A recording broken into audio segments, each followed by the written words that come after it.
なんで玉縄城でそんな偉そうにしてるですか、腐れ割れめ。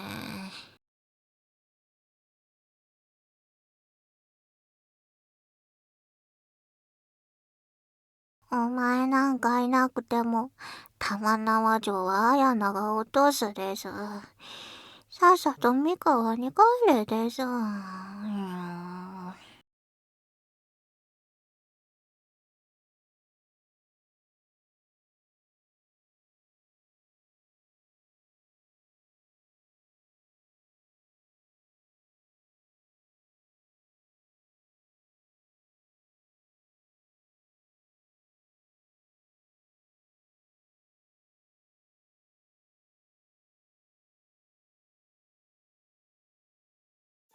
あら、健介様。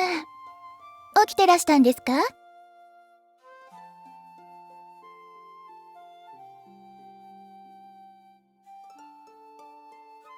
寝言ですか？綾菜がそのくらいよく寝てるなら、今夜はもう鬼の襲撃はなさそうですね。そうなのですか？夜襲の気配があれば、綾菜は起きてきますから。はあ。もののふの本能でしょうか。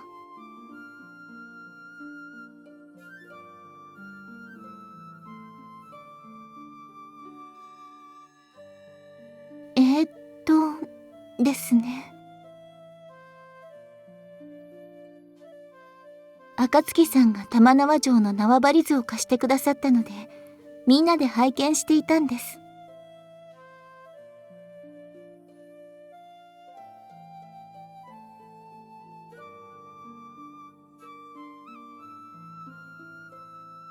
さすがに私たちも遠慮したんですが。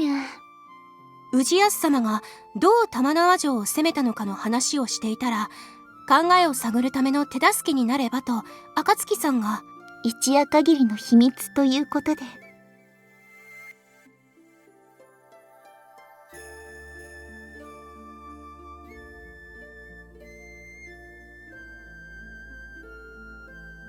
いえ、城主不在の隙をついたにしても簡単に落ちるような城ではないということしか。そもそも玉縄城は関東、いやおそらく日の本でも五市には入る堅城です。玉縄は水軍の拠点と鎌倉防衛の要を兼ねて築かれた城ですから、何より光様も三草様も攻め落とせなかった城でもあります。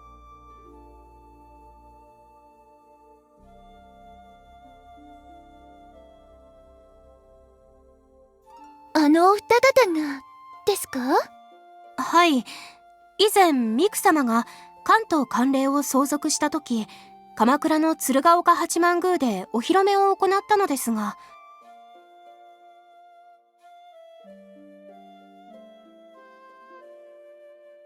その行きずりに玉縄城と小田原を包囲しまして。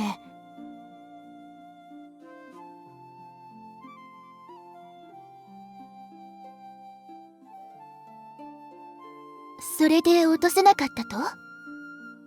はい。その後光様も小田原を攻めたことがあるのですが、その時はどうだったのですか？最初から玉縄城は無視しました。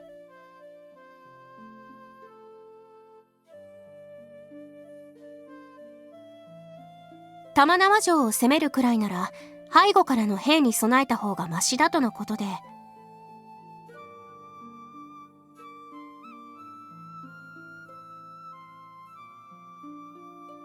ですが、光様のお気持ちもわかる気がします。昼間見た時にも感じましたが、この縄張り図からも質実剛健さが伝わってくるようです。小田原城も素晴らしいお城でしたが、玉縄城も負けず劣らず。すみません。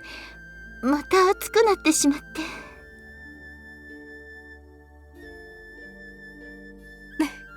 気にしないでください。はい、エリカさんらしいです。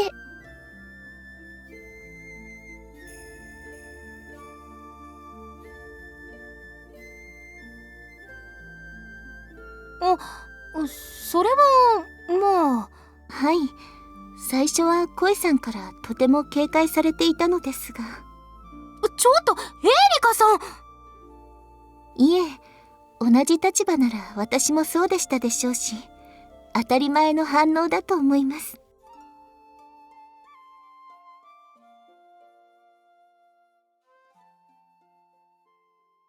今は大丈夫です。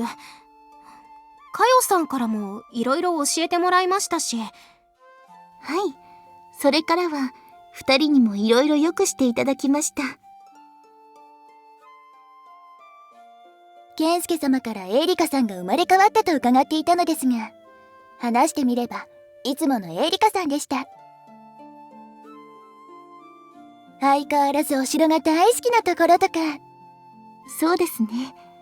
この道中にも三河のお城のお話を伺いました。それに恋さんからも築城術のお話を。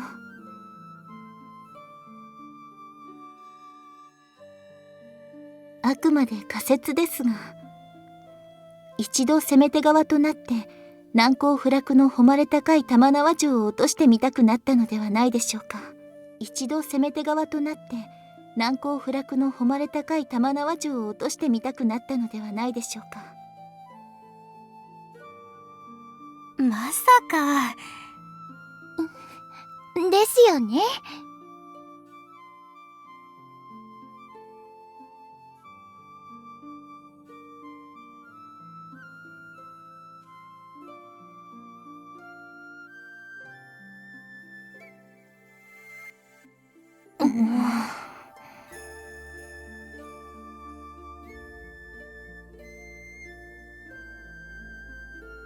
当たり前です。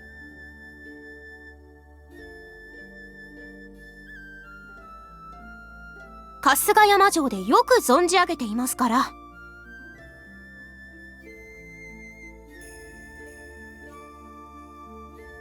それに鬼をおびき寄せるようなことも今後は慎んでいただきたいです。綾菜がいなければどうなっていたことか。健介隊も40名ほど小田原に下げました。次はもっと無理が効かなくなります。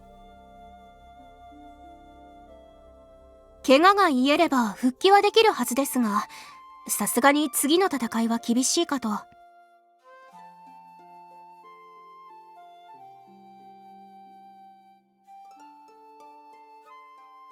そういうわけですから、健介様も気をつけてくださいませ。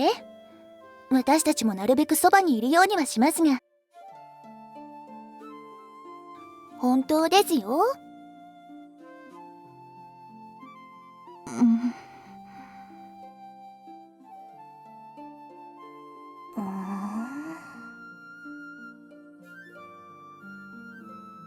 ご自分の胸に手を当てていただければわかるのではありませんか。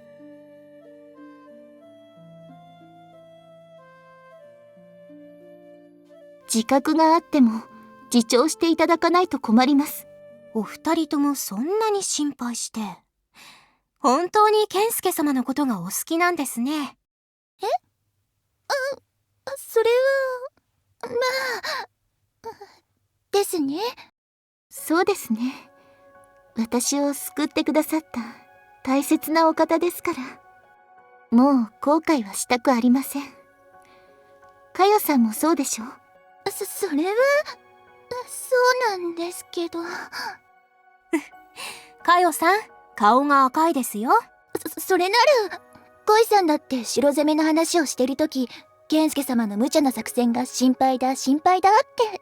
かよさん、わざわざ健介様の前で言わなくっても。ここまで来て恥ずかしがることもないでしょ。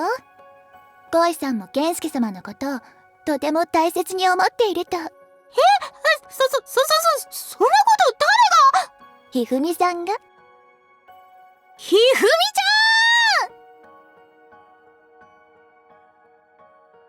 ゃん。どうしたんですか健介様。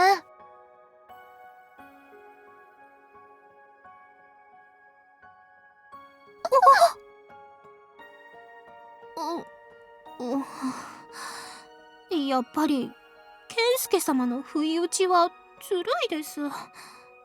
この相模港で一体どれだけ奥が増えるのか、正直戻ってからゆいなさんに説明するのが怖いんですけど。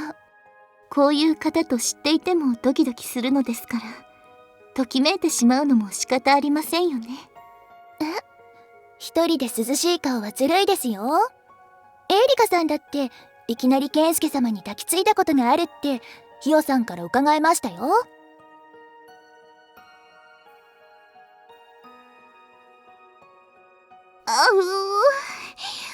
あのくらいポルトゥースカレでは挨拶のような当たり前のことで。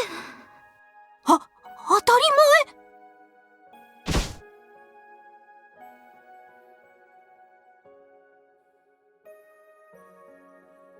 恋さん、どうしました？ああ、